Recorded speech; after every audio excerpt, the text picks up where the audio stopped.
Hello friends, इस video में आप सभी का स्वागत है।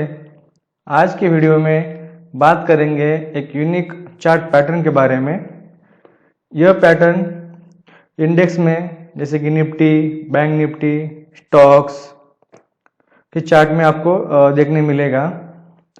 तो चलिए बिना टाइम वेस्ट किए वीडियो को स्टार्ट करते हैं। सबसे पहले मैं आपको निफ्टी के चार्ट पे ले चलता हूँ। हमने निफ्टी का चार्ट यहाँ पे ओपन कर लिया है। पहले हमें निफ्टी कोई फ्यूचर का चार्ट ओपन करना है, क्योंकि हमें इसमें जो वीएफ है उसको प्लॉट करना होगा। जो हमारा स्पॉट है उस पर तो ये वीएफ प्लॉट नहीं होगा, तो हमें पहले निफ्टी का फ्यूचर का चार्ट यहाँ पे ओपन कर लेना है।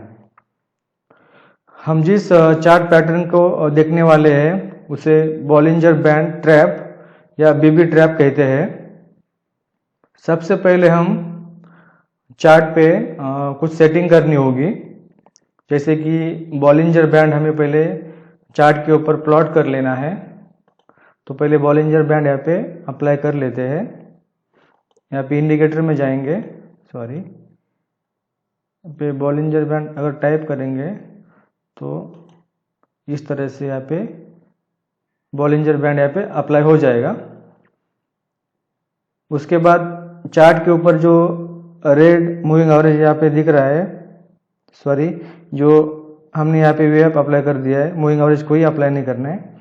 एक बॉलिंजर बैंड यहाँ पे अप्लाई कर देना है और नॉर्मली वीएफ जो होता है वॉल्यूम वेटेड एवरेज प्राइस उसको अप्लाई कर लेना है। ये दो चीज़ें हमें इस पैटर्न को समझने के लिए हेल्पफुल होगी। उसके बाद जब ये पैटर्न कब बनता है और किस केस में बनता है वो उसको पहले समझ लेते हैं। जब मार्केट में, यानी कि इस केस में हम निफ्टी में देख रहे हैं, ज़्यादा लोग जो इंडेक्स में ट्रेड करते हैं निफ्टी या बैंक निफ्टी में, उसमें ये पैटर्न आपको महीने में 3-4 या कभी कभी 5-6 बार भी ये पैटर्न बन जाता है। तो जब मार्केट में यानी कि निफ्टी में जब गैप अप या गैप डाउन ओपनिंग होता है तो उस केस में बॉलिंजर बैंड का जो ट्रैप है वो पैटर्न हमें ज़्यादा बनने की चांस होते हैं। तो बीबी ट्रैप कैसे बनता है चार्ट में समझते हैं। वीडियो थोड़ा लंबा हो सकता है लेकिन थोड़ा टाइम लग जाता है चीज़ें समझाने में, तो एंड तक ज़रूर बने रहे। तो ये जो बॉलिंजर बैंड ट्रैप है इसका टाइम फ्रेम जो रहता है ये 5 मिनट से लेके 1 डे का जो टाइम फ्रेम है उस टाइम फ्रेम पे ये चार्ट पैटर्न बनता है। तो चलिए एग्जांपल के जरिए समझते ये चार्ट किस तरह से बनता है। हमने निफ्टी का यहाँ पे आवरली टाइम फ्रेम लगा लिया है, तो चार्ट को थोड़ा जूम कर लेता हूँ।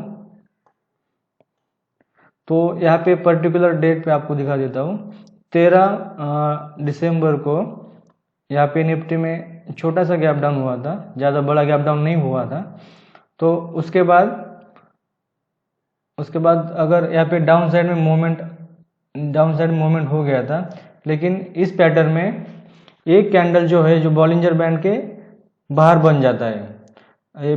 जैसे आपको नाम से मालूम पड़ेगी बॉलिंजर बैंड ट्रैप, इसका मतलब ये होता है कि अगर गैप डाउन होता है, इस केस में गैप डाउन हो गया, उसके बाद एक कैंडल इस बॉलिंजर बैंड के बिल्कुल बाहर बनना चाहिए। उसका बॉडी है वो कोई भी इस बैंड के अपर बैंड या लोअर बैंड से किसी भी टच नहीं होना चाहिए, पूरी तरह से बाहर बनना चाहिए, तभी हमारा ये पैटर्न वैलिड रहता है।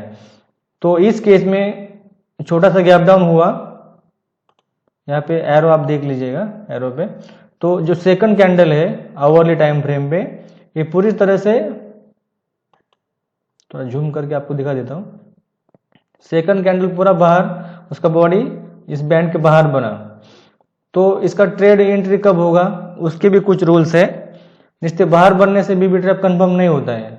अगर हमें एंट्री के लिए और भी चीज़ें देखनी होती है, जैसे कि इस आवरली कैंडल पे यानी कि 10:15 बजे ये पैटर्न इस कैंडल ने क्लोजिंग यहाँ पे इसके बाहर दे दिया, तो हमें छोटे टाइम फ्रेम पे जैसे 5 मिनट से लेकर 30 मिनट तक एंट्री के लिए देखना होता है।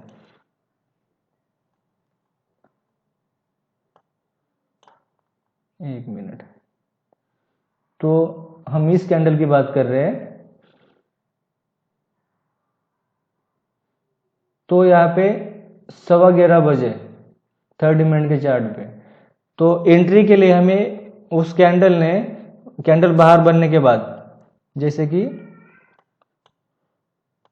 इस सेकंड कैंडल 30 मिनट के ऊपर बाहर यहाँ पे बन गया, लेकिन एंट्री के लिए प्राइस वीएफ के ऊपर क्लोज होना चाहिए प्रॉपरली। तो 30 मिनट पे इस कैंडल पे बाहर क्लोज कैंडल फॉर्म किया, उसके बाद दो कैंडल डाउन साइड में मूवमेंट हुआ है, ऊपर क्लोजिंग नहीं दिया इस वीएफ के। तो एंट्री के लिए, और ये पैटर्न जब फेडेड कब होता है, अगर ये वीएफ के ऊपर क्लोजिंग देता है, तो इस पर्टिकुलर कैंडल पे हमारा जो निफ्टी का प्राइस है वो इसके ऊपर क्लोज देता है, और उसके बाद जो मूवमेंट आपको यहाँ पे अप साइड में देखने मिलता है। तो ये जो बॉलिंजर बैंड है एक ट्रेंड रिवर्सल पैटर्न है, और आपको पता होगा कि जब रिवर्सल कोई भी चार्ट पे आता है तो उसका मोमेंटम कितना फास्ट होता है। तो इस तरह से एक बार फिर से मैं आपको रिपीट कर देता हूं, अगर कभी भी मार्केट में गैप डाउन या गैप अप होता है, उस केस में हमें इस पैटर्न को बनता हुआ देख सकते हैं।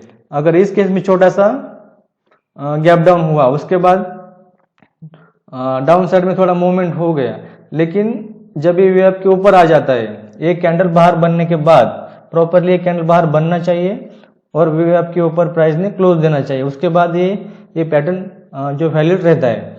तो 30 मिनट के चार्ट पे हमने एंट्री के लिए देखा, अगर इस क्लोजिंग के बाद निफ्टी में बहुत बड़ा मूवमेंट, जैसे कि 400-450 पॉइंट का मूवमेंट यहाँ पे निफ्टी में देखने मिला। तो ये जो पैटर्न है ट्रेंड रिवर्सल पैटर्न है। तो आप पहले इस बीबी ट्रैप को लाइव मार्केट में आइडेंटिफाई करें, उसके बाद प्राइस मूवमेंट किस तरह से बिहेव करता है उसे ऑब्जर्व करें, और 2-3 महीने अगर इसको ऑब्जर्व करने के बाद अगर आपको लगता है कि ये एक्चुअल में पैटर्न बनता है, स्पेशली गैप अप और गैप डाउन के सिचुएशन में। नॉर्मली होता ऐसे है कि हमको लगता है कि गैप अप और गैप डाउन ओपनिंग होने के बाद प्राइस उसी डायरेक्शन में मूवमेंट आएगा, ऐसा हम एज्यूम कर लेते हैं, लेकिन उस जगह पर हम ट्रैप हो जाते हैं और फास्ट मूवमेंट के कारण बड़े लॉस हमें हो जाते हैं। स्पेशली जो लोग ऑप्शन में ट्रेडिंग करते हैं वो इस बात से रिलेट करेंगे कि जब रिवर्सल आता है और अगर हम ट्रेंड के डायरेक्शन में गैप अप या गैप डाउन के डायरेक्शन में ट्रेड लिया होगा, उसके बाद जब ट्रेड रिवर्सल आता है तो इस तरह का फास्ट मूवमेंट के कारण ऑप्शन में स्पेशली बहुत बड़े प्रीमियम का डिके हो जाता है। तो स्पेशली उस केस में हमें ये पैटर्न हेल्पफुल हो सकता है। एक बार फिर से इस पैटर्न के बारे में रिपीट कर देता हूँ कि इसमें हमें स्पेशली क्या देखना है। तो जब भी मार्केट में गैप अप या गैप डाउन होगा, उस केस में हमें इस पैटर्न को ढूंढना है या आइडेंटिफाई करना है। स्पेशली निफ्टी में, इंडेक्स में ये नॉर्मली आपको बनता हुआ दिखेगा। तो इसके लिए 5 मिनट से लेके 1 डे के टाइम फ्रेम पे ये बनता है। तो जो लोग इंट्राडे करते हैं उनको स्टार्टिंग में 5 मिनट से 10 मिनट के चार्ट पे इसको देखना है। अगर जिस केस में अगर गैप डाउन होता है तो उसके बाद एक कैंडल उसकी पूरी बॉडी बॉलिंजर बैंड के बाहर बनना चाहिए इस तरह से, और अगर वो पैटर्न वैलिड होगा तो उसके लिए ये जो कैंडल है उसको वेव की प्राइस को वेव के ऊपर आना होगा और बढ़िया से क्लोज देना होगा। उसके बाद ये दो जो क्राइटेरिया है फुलफिल होने के बाद ही हमारा जो पैटर्न है वो वैलिड माना जाएगा। नहीं तो आपको इसमें अगर प्राइस क्लोजिंग ऊपर नहीं देता है रिवर्सल साइड में, जैसे कि इसमें डाउन साइड में यहाँ पे क्लोज नीचे कैंडल बाहर फॉर्म हो गया, उसके बाद ऊपर क्लोज दिया, तो हमारा जो पैटर्न है वो वैलिड हो जाता है। उसके बाद आप उस डायरेक्शन में प्लान कर सकते हो, तभी हमारा ये वैलिड हो जाएगा।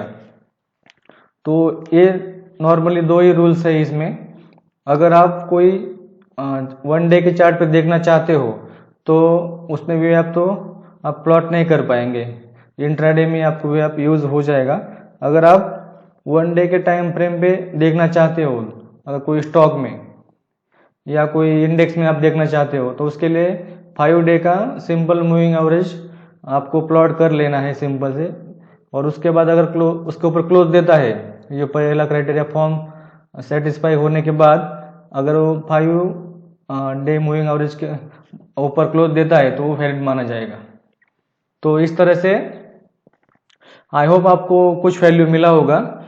वीडियो हेल्पफुल होगा तो लाइक शेयर ज़रूर करें और हमसे जुड़ने रहने के लिए चैनल को सब्सक्राइब ज़रूर करें। तो मिलते हैं जल्दी ही नए टॉपिक के साथ। Thank you so much for watching this video.